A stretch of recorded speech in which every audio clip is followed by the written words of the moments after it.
Hello student, welcome to my channel Sarman lecturer. आज का ये वीडियो क्लास 10 हिंदी के लिए सबसे ज्यादा इंपॉर्टेंट है, जो 2023 बोर्ड एग्जाम में पेपर देने वाले हैं।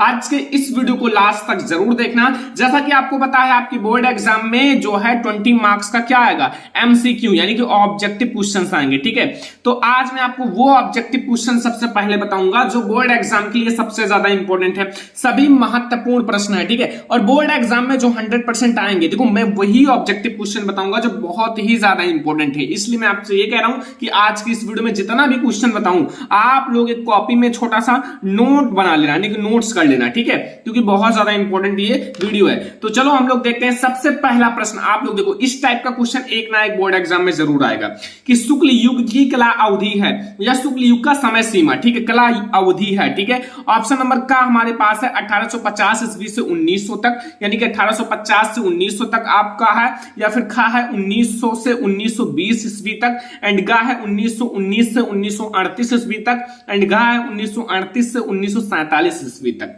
तो अब आप लोग याद रखना, मैं आपको बता देता हूं कि आप लोगों का जो शुक्ल युग की कला अवधि है वो कितना है, वो मैं आप लोगों को बता देता हूं। ठीक है, तो जो शुक्ल युग की कला अवधि है वो 1919 ईस्वी से 1938 ईस्वी तक है। कब तक है? 1919 ईस्वी से 1938 ईस्वी तक। याद रखना, बहुत ज्यादा इंपॉर्टेंट क्वेश्चन है। जितना भी मैं आपको क्वेश्चन बता रहा हूं, ये बोर्ड एग्जाम के लिए सबसे ज्यादा इंपॉर्टेंट है। ठीक है, क्वेश्चन नंबर 2 आप लोग देखो, लिखा हुआ है कलम का सिपाही के लेखक हैं। जो कलम का सिपाही है उसके लेखक कौन है? ठीक है, ऑप्शन नंबर का हमारे पास है अमृत राय, खा है गुलाब राय, गा है मुंशी ईसा अल्लाह खां, एंड हमारे पास घा है वैद्यनाथ मिश्रा। ठीक है, देखो कलम का सिपाही आपके बोर्ड एग्जाम के लिए सबसे ज्यादा इंपॉर्टेंट क्वेश्चन है। ठीक है, मैंने देखा है हर बार बोर्ड एग्जाम में पूछा जाता है कलम का सिपाही जो है इसके लेखक कौन है, किस विधा पर आधारित है, इस टाइप का क्वेश्चन आपके बोर्ड एग्जाम में आता है। तो कलम का सिपाही जो है वो अमृत राय का है। ठीक है, किसका है? अमृत राय जी इनके लेखक हैं। जो कलम का सिपाही है इसके लेखक हैं अमृत राय। ठीक है, याद रखना, बहुत ज्यादा इंपॉर्टेंट क्वेश्चन है। अगला क्वेश्चन है 3 नंबर की, अर्धनारीश्वर के लेखक हैं। जो अर्धनारीश्वर हैं उसके लेखक कौन है? ठीक है, अर्धनारीश्वर रचना सुना होगा, अब उसके लेखक भी आप लोग जानते ही होंगे। ऑप्शन नंबर का है विष्णु प्रभाकर, खा है प्रेमचंद्र, गा है जयशंकर प्रसाद, घा हमारे पास चतुर्सेन शास्त्री। तो अर्धनारीश्वर के लेखक कौन है? अर्धनारीश्वर के लेखक जो हमारे हैं वो हैं विष्णु प्रभाकर। कौन है स्टूडेंट? विष्णु प्रभाकर। तो अर्धनारीश्वर के जो हमारे रचनाकार हैं, लेखक हैं, कुछ भी कह सकते हो, वो है हमारे विष्णु प्रभाकर जी। ठीक है, समझ में आ रहा ना? हर एक क्वेश्चन कोई दिक्कत नहीं होगा। देखो आपका क्वेश्चन नंबर 4 है कि ध्रुव स्वामिनी नाटक के लेखक है। देखो ये क्वेश्चन तो सभी को पता होगा, क्योंकि आपने अगर थोड़ा सा 2 चैप्टर पढ़ा होगा तो आप लोगों को ये पता चल गया होगा ध्रुव स्वामिनी, चंद्रगुप्त, स्कंदगुप्त, तितली, झरना, इन सब के लेखक कौन है, सभी को पता होगा। का है हमारे पास हरिकृष्ण प्रेमी, खा है जयशंकर प्रसाद, गा है विष्णु प्रभाकर, घा हमारे पास है मोहन राकेश। तो अब आप लोग सोच रहे होंगे कि ध्रुव स्वामिनी के लेखक कौन है, तो बहुत ज्यादा आसान क्वेश्चन है, जयशंकर प्रसाद जी। कौन है? जयशंकर प्रसाद। ठीक है, याद रखना, क्योंकि बोर्ड एग्जाम के लिए बहुत ही ज्यादा इंपॉर्टेंट है। अगला देखो क्वेश्चन नंबर 5 है हमारा, लहरों के राजहंस के लेखक का नाम लिखिए। जो लहरों का राजहंस है उसके लेखक कौन है? देखो ये क्वेश्चन बहुत ज्यादा इंपॉर्टेंट है कि लहरों के राजहंस के लेखक कौन है। ऑप्शन नंबर का हमारे पास है मोहन राकेश, खा है प्रेमगन, गा है गुलाब राय, एंड हमारे पास घा है रामधारी सिंह दिनकर। ठीक है, तो अब आप लोग सोच रहे होंगे कि लहरों के राजहंस के लेखक कौन है, तो सोचने की बात नहीं है, ये आप लोगों का है मोहन राकेश जी का। किसका है? मोहन राकेश। तो हमारे जो लहरों के राजहंस हैं इसके लेखक जो हैं वो है मोहन राकेश। ठीक है, क्वेश्चन नंबर 6 आप लोग देखो, क्वेश्चन नंबर 6 में पूछ रहा है मेरी आत्मकथा जीवनी के लेखक हैं। मेरी आत्मकथा जो जीवनी है इसके लेखक कौन है? ऑप्शन नंबर का है डॉक्टर राजेंद्र प्रसाद, खा है डॉक्टर हजारी प्रसाद द्विवेदी, एंड घा है आपका ये है डॉक्टर जयशंकर प्रसाद, एंड घा हमारे पास है डॉक्टर आपका हरिवंश राय बच्चन। ठीक है, ये आप लोग डॉक्टर मत लगाना। ठीक है, तो इसके हमारे जो सही है, मेरी आत्मकथा जीवनी के लेखक जो हैं वो हैं डॉक्टर राजेंद्र प्रसाद। ठीक है, डॉक्टर राजेंद्र प्रसाद। याद रखना, जितना क्वेश्चन बता रहा हूं मैं आपसे रिक्वेस्ट कर रहा हूं कि नोट कर कर लेना, बार बार रिवीजन करना, क्योंकि ये मैंने वो क्वेश्चन लिया है जो बोर्ड एग्जाम के लिए बहुत ही ज्यादा इंपॉर्टेंट है। ठीक है, क्वेश्चन नंबर 7 हमारे पास है, रस मीमांसा लेखक हैं, मतलब के लेखक हैं, जो रस मीमांसा रचना है उसके लेखक कौन है? ऑप्शन नंबर का है आचार्य रामचंद्र शुक्ल, खा है गुलाब राय, गा हमारे पास है भगवत शरण उपाध्याय, खा हमारे पास है जयप्रकाश भारती। तो देखो रस मीमांसा के रचनाकार कौन है, ये तो बहुत सारे स्टूडेंट को पता होगा, नॉर्मल सी चीज है, पहले चैप्टर को पढ़कर आप इसका आंसर दे सकते हो। ठीक है, तो इसके जो लेखक हैं वो आप लोग याद रखना, आचार्य रामचंद्र शुक्ल जी हैं, जो कि पहला ही चैप्टर क्लास 10 का है आचार्य रामचंद्र शुक्ल जी का। ठीक है, मित्रता चैप्टर, उसमें आप लोगों को बहुत ज्यादा सीख मिलेगी। अगर आप चैप्टर को नहीं पढ़े हो तो पढ़ लो, आई होप सारे स्टूडेंट पढ़ भी चुके होंगे। ठीक है, क्वेश्चन नंबर 8 हमारे पास है, ललित ललाम के रचयिता हैं, जो ललित ललाम है इसके रचयिता कौन है? ठीक है, ऑप्शन नंबर का है आपका पद्माकर, खा है मतीराम, गा है भूषण एंड घा है बिहारी। तो ललित ललाम के रचनाकार कौन है? सभी स्टूडेंट को पता है कि नहीं पता है? ठीक है, ललित ललाम के रचनाकार जो है वो है मतीराम जी। कौन है? मतीराम। ठीक है, याद रखना, बहुत ज्यादा इंपॉर्टेंट क्वेश्चन है ललित ललाम। ठीक है, एंड हमारा अगला है क्वेश्चन नंबर 9 है कि साकेत महाकाव्य की रचना किसने की? जो साकेत महाकाव्य है उसकी रचना किसने की, या फिर उसके लेखक, कवि, कुछ भी कह सकते हो, कौन है? ठीक है, साकेत महाकाव्य। ऑप्शन नंबर का है मैथिली शरण गुप्त, खा है जयशंकर प्रसाद, गा हमारे पास है जयशंकर प्रसाद एंड घा हमारे पास है नागार्जुन। देखो एक ऑप्शन को चेंज कर देना, वैसे आप कुछ भी कर सकते हो, जहां कुछ भी कर दो। ठीक है, जैसा आप आचार्य रामचंद्र शुक्ल या फिर कबीर दास, सूरदास, कुछ भी कर दो। ठीक है, कोई दिक्कत नहीं। वैसे मैं नॉर्मली लिख देता हूं सूरदास जी को। ठीक है, क्योंकि मैं एक नॉर्मल सा एग्जांपल, देखो इसके जो आपके सच में जो रचनाकार हैं वो तो अलग है, जो मैंने लिखा है वो हमारे मैथिली शरण गुप्त जी हैं। तो मैथिली शरण गुप्त ऑप्शन में होना चाहिए, ये सबसे अच्छी बात है, बस आपका सही हो जाएगा, क्योंकि आपको पता है, आपके पास कॉन्फिडेंस है कि हमारे इसके जो लेखक हैं वो है कौन? मैथिली शरण गुप्त। तो फिर क्या दिक्कत है, सारा क्लियर है आपका। ठीक है, आप लोगों का क्वेश्चन नंबर 10 है, यामा के रचयिता का नाम लिखिए। यामा के रचयिता कौन है? ठीक है, यामा के रचयिता का नाम लिखिए। ऑप्शन नंबर का हमारे पास है सुभद्रा कुमारी चौहान, खा है महादेवी वर्मा एंड गा है मीराबाई एंड घा हमारे पास अशोक भाजपेयी। अशोक भाजपेयी, तो इसका सही आंसर क्या हो जाएगा? यामा। ठीक है, तो इसका हमारा है महादेवी वर्मा जी। कौन है?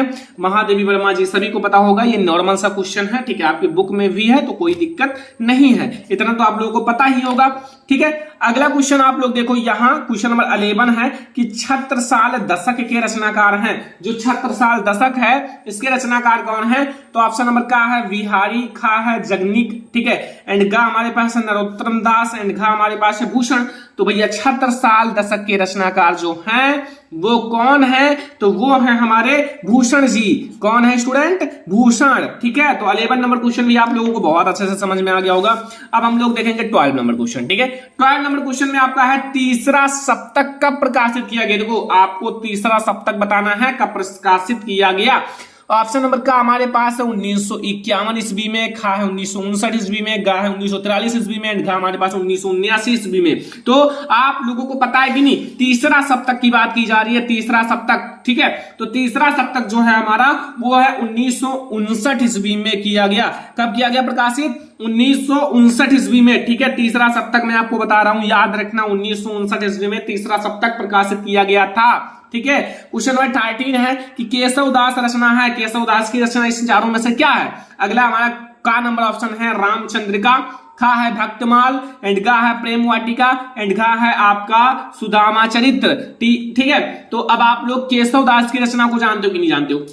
अगर नहीं जानते हो तो मैं आपको बता देता हूं, केशव दास की इन चारों में से जो रचना है वो है हमारा रामचंद्रिका। कौन सा है? रामचंद्रिका, याद रखना। ठीक है, केशव दास जी की जो रचना है वो है हमारा रामचंद्रिका। ठीक है, अब देखो इस टाइप से क्वेश्चन आ रहा है, देखो एक एक नंबर का सारा रहेगा। अब इस टाइप से क्वेश्चन 1-2 जरूर आएगा। जैसे देखो, निम्न में से छायावाद की 2 विशेषताएं कौन सी है? छायावाद, रीति काल, प्रगति युग, इस टाइप से आपके बोर्ड एग्जाम में आएगा। और आपको 2 पर टिक लगाना है, 2 कोई सही है। का है मुक्त प्राकृतिक चित्र व्याकरण, एंड हमारा खा है कविता में हास्य और व्यंग्य के पुट का आपका समावेश, गा है श्रृंगार और प्रेम वेदना, एंड घा हमारे पास प्राकृत का मानवीयकरण।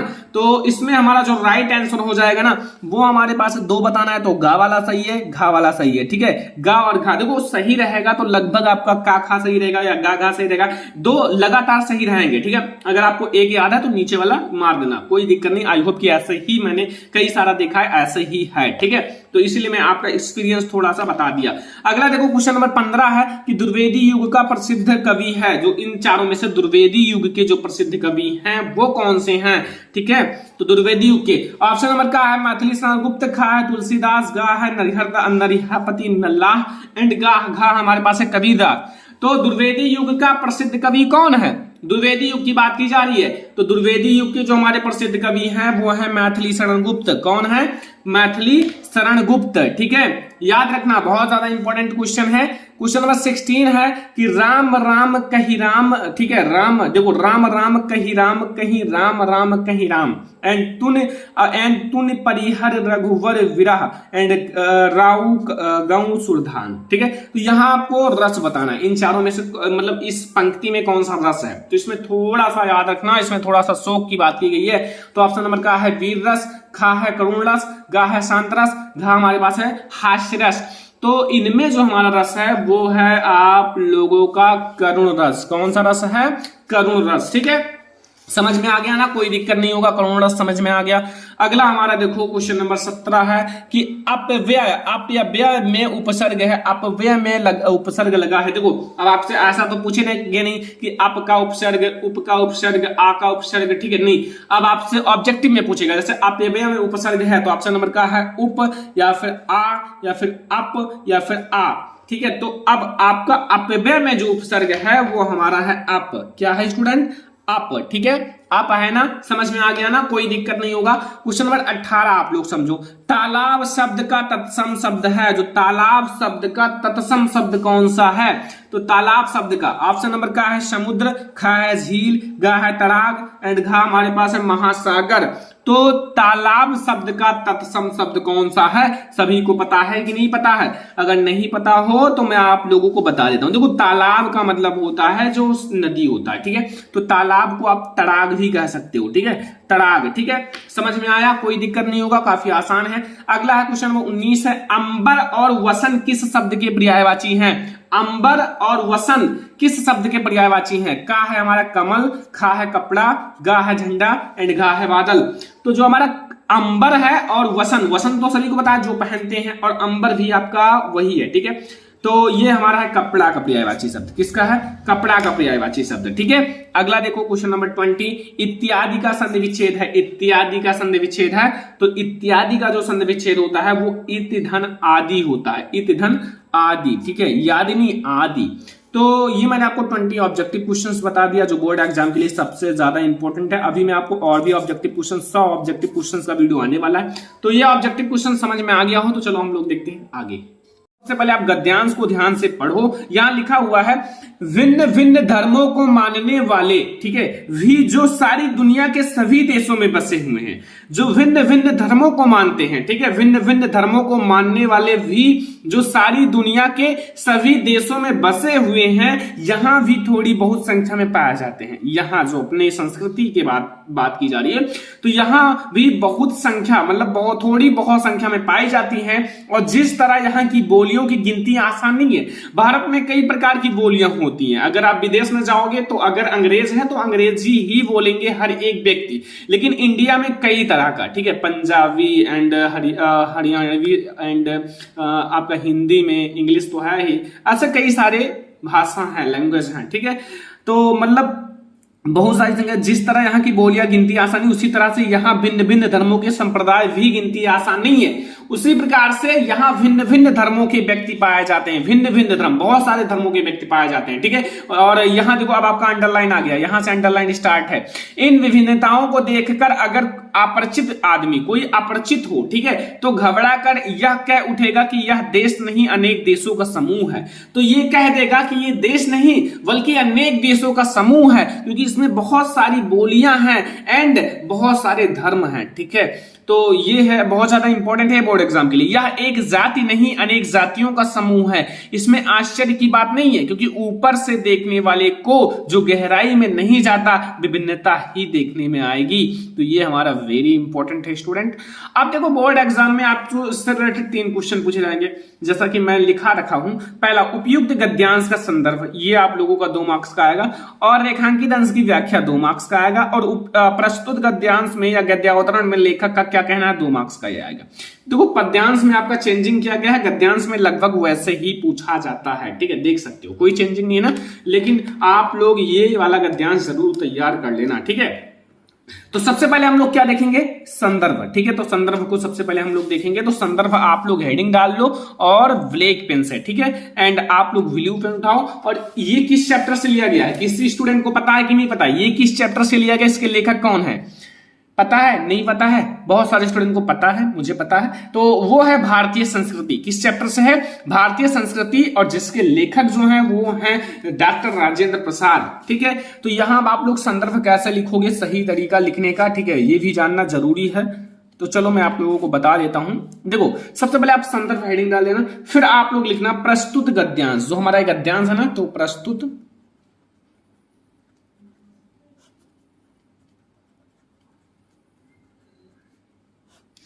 प्रस्तुत गद्यांश, ठीक है। प्रस्तुत गद्यांश हमारी पाठ्य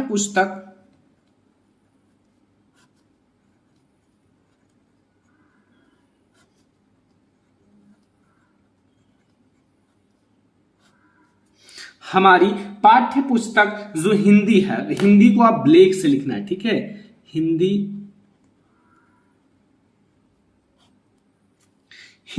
ठीक है। हिंदी के गद्य खंड, हिंदी के कौन से खंड हैं, हिंदी के गद्य खंड,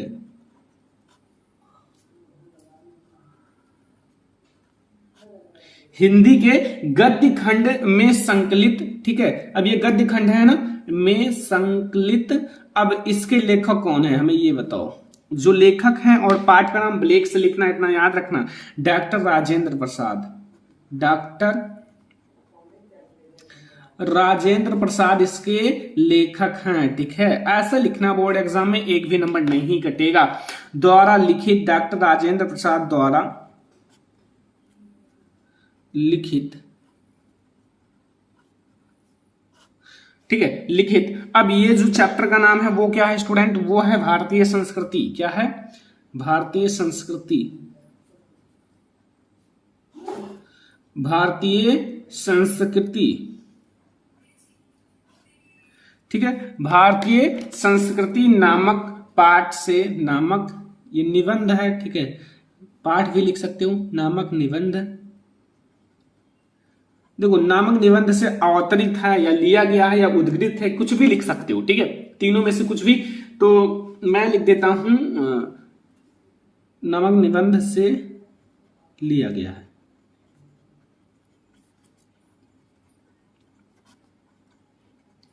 तो इसी तरह से आप लोगों को हर एक का संदर्भ लिखना है, ठीक है। लाइक अगर आपका चैप्टर का नाम बदल दो और लेखक का नाम बदल दो, फिर आप लोगों का वही चीजें हैं जो मैंने लिखा है।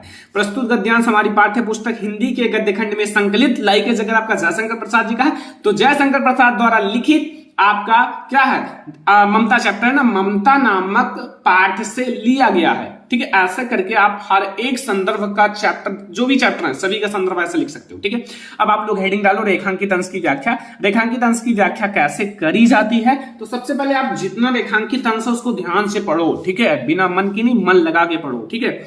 लिखा हुआ इन विभिन्नताओं को देखकर, जो इतनी बड़ी विभिन्नता है, विभिन्न प्रकार की बोलियां हैं, विभिन्न प्रकार के धर्म हैं, और इस विभिन्नताओं को देखकर, ठीक है, कोई अपरिचित आदमी घबरा कर कह उठेगा कि यह देश नहीं बल्कि एक देशों का समूह, अनेक देशों का समूह है, यह एक जाति नहीं अनेक जातियों का समूह है। और तो इसमें कोई आश्चर्य की बात नहीं है, ठीक है, क्योंकि ऊपर देखने वाले को जो गहराई में नहीं जाता विभिन्नता ही देखने में आएगी। अगर आप गहराई से किसी चीज को नहीं देखोगे तो आपको विभिन्नता ही देखने को आएगी, समझ नहीं पाओगे, ठीक है। तो रेखांकन देखो, डॉक्टर राजेंद्र प्रसाद का कहना है कि भारत भूमि की विभिन्नताओं को देखकर, जो भारत भूमि की विभिन्नताएं हैं उनको देखकर दूसरे देश के वासी जो इस देश से अपरिचित हैं, जो इसको नहीं जानते हैं उस देश के, ठीक है, तो दूसरे देश के वासी जो हैं अथवा ऐसे व्यक्ति जो यहां के मौलिक स्वरूप से देखो अभिनत हैं या फिर अपरिचित हैं, कुछ भी लिख सकते हो, ठीक है, मतलब अपरिचित हैं, घबरा जाते हैं और कह बैठते हैं क्या कि भारत तो एक देश नहीं अपितु यह तो अनेक देशों का समूह है। भारत एक देश नहीं है, यह अनेक देशों का समूह है और यहाँ के निवासी एक भी किसी जाति के नहीं है, एक ही जाति के नहीं है या एक भी किसी जाति के नहीं है, अपितु विभिन्न भिन्न भिन्न जाति के हैं, भिन्न भिन्न जाति हैं, बहुत सारी जाति हैं।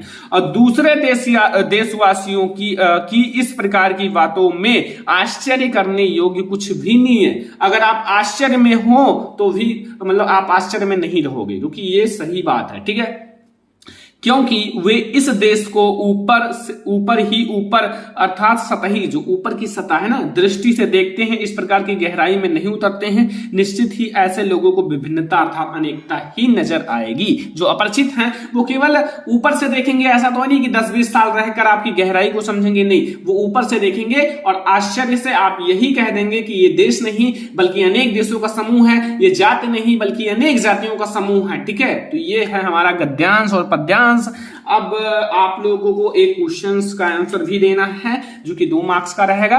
लिखा है प्रस्तुत गद्यावतरण में लेखक का क्या कहना है। लेखक आपको क्या कहना चाहता है, क्या समझाना चाहता है, तो लेखक इसमें एक बात कहना चाहता है, वो क्या है, देखो, प्रस्तुत गद्यावतरण में लेखक जो भारत की भूमि की विविधता, जो विभिन्नता है, विविधता का बहुत ही सार्थक और धनात्मक रूप से वर्णन किया है। जो उसकी विभिन्नता है उसका बहुत ही धनात्मक, पॉजिटिव एंड हमारा अच्छे से वर्णन किया, सार्थक। इससे लेखक की अपने देश और उसकी संस्कृति के प्रति प्रेम की भावना को झलकती है। इससे जो है ना, लेखक को अपने देश और देश की संस्कृति के प्रेम के प्रति भावना जागृत होती है, ठीक है। तो बस अगर आप इतना कर दोगे गद्यांश में तो आपको 6 मार्क्स मिलने से कोई नहीं रोक पाएगा। तो यहां मैं लिख दूं ना 6 मार्क्स पक्का। अगर ये वाला गद्यांश आएगा तो आपका पक्का हो जाएगा ना। तो चलो फिर और भी गद्यांश मैं आपको सॉल्व कराऊंगा, लेकिन ये सबसे अच्छा गद्यांश, सबसे इंपॉर्टेंट जो मैंने बता दिया। इससे भी इंपॉर्टेंट है लेकिन ये बहुत ज्यादा इंपॉर्टेंट है बोर्ड एग्जाम 2023 के लिए, ठीक है। तो चलो हम लोग देखते हैं पद्यांश, ठीक है। तो अब हमारा आ चुका है पद्यांश, जो कि बोर्ड एग्जाम में 6 मार्क्स का पूछा जाता है, लेकिन इसमें आप लोगों का चेंज किया गया है थोड़ा सा, जो समझना जरूरी है। देखो अब मैं एक बहुत ज्यादा इंपॉर्टेंट पद्यांश बता रहा हूं जो बोर्ड एग्जाम के लिए सबसे ज्यादा इंपॉर्टेंट है। लिखा है कि बढ़त बढ़त संपत्ति सलिलु, जो बढ़त संपत्ति सलिलु मन सरोज बढ़ी जाए और घटत घटत सूना फिर घटे वरु समूल कहलाए। अब आप देखो यहाँ 3 क्वेश्चन इसमें भी आपसे पूछा जाएगा। जैसा कि नंबर फर्स्ट वाला क्वेश्चन है, प्रस्तुत दोहे की संदर्भ और हिंदी अनुवाद, साथ में पूछा जाएगा 2 मार्क्स का, ठीक है, साथ में, ठीक है। एंड फिर आप लोगों से एक क्वेश्चन पूछा जाएगा, कमल का उदाहरण देकर कवि ने क्या स्पष्ट किया। इस पद्यांश में आप बताओ कि कमल का उदाहरण देकर कवि ने क्या स्पष्ट किया है, आखिर क्यों कमल का उदाहरण लिया है, और संपत्ति सलिल में कौन सा अलंकार है। ऐसे ही क्वेश्चंस बोर्ड एग्जाम में आपकी बार आएंगे, ठीक है। ऐसे ही आप लोगों को इसका आंसर लिखोगे, आपको नंबर मिलेगा। तो सबसे पहले हम लोग समझेंगे स्टूडेंट संदर्भ लिखना सीखो, फिर और भी सीखते रहो, ठीक है। प्रसंग, संदर्भ, व्याख्या ये मेन है और आप सीखते रहना। देखो प्रस्तुत दोहा, जो हमारा ये दोहा दिया हुआ है, ये जो है ना, ये नीति, भक्ति नीति चैप्टर से भक्ति नीति, लेकिन भक्ति अलग है, नीति अलग है, 2 अलग अलग शीर्षक हैं, ठीक है। और जिसके लेखक एक ही हैं, बिहारी लाल जी कवि हैं, रचयिता हैं, कविवर हैं, ठीक है, बिहारी लाल जी। और इसके हमारे जो है ना नीति शीर्षक से लिया गया है। तो फिर कैसे लिखोगे, संदर्भ हेडिंग डाल देना अच्छे से ब्लैक से और लिखना प्रस्तुत दोहा, जो ये हमारा प्रस्तुत जो दिया हुआ है ना, प्रस्तुत दोहा कविवर बिहारी लाल, कविवर। अब बिहारी लाल इसके कवि हैं तो उसको ब्लैक से लिखना है, ठीक है। इतना आप पॉइंट याद रखना, बिहारी लाल, और जैसा बता रहा हूं ऐसे ही लिखना, बोर्ड एग्जाम में फुल मार्क्स मिलेगा। द्वारा रचित। अब आप लोग देखो यहाँ एक इनकी बहुत ज्यादा इंपॉर्टेंट मतलब वो है रचना, बिहारी सतसई, नाम सुना होगा, बिहारी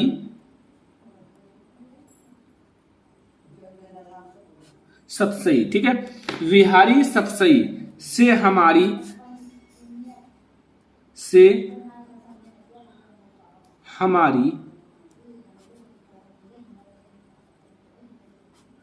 पाठ्य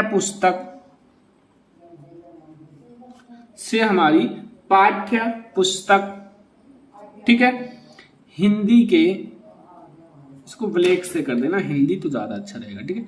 मैं एक एक पॉइंट बता रहा हूं। देखो ब्लू एंड ब्लैक का कॉम्बिनेशन ऐसे ही रहेगा तो बोर्ड एग्जाम में अच्छे मार्क्स मिलेंगे। कि ये काव्य खंड या फिर आप पद्य खंड कह सकते हो, ठीक है।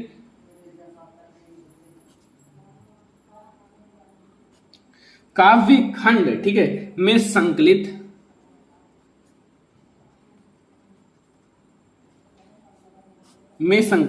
अब आप लोगों का एक नीति है ना, नीति एक शीर्षक है, तो यहां पहले नीति को ब्लैक से कर देना। नीति शीर्षक से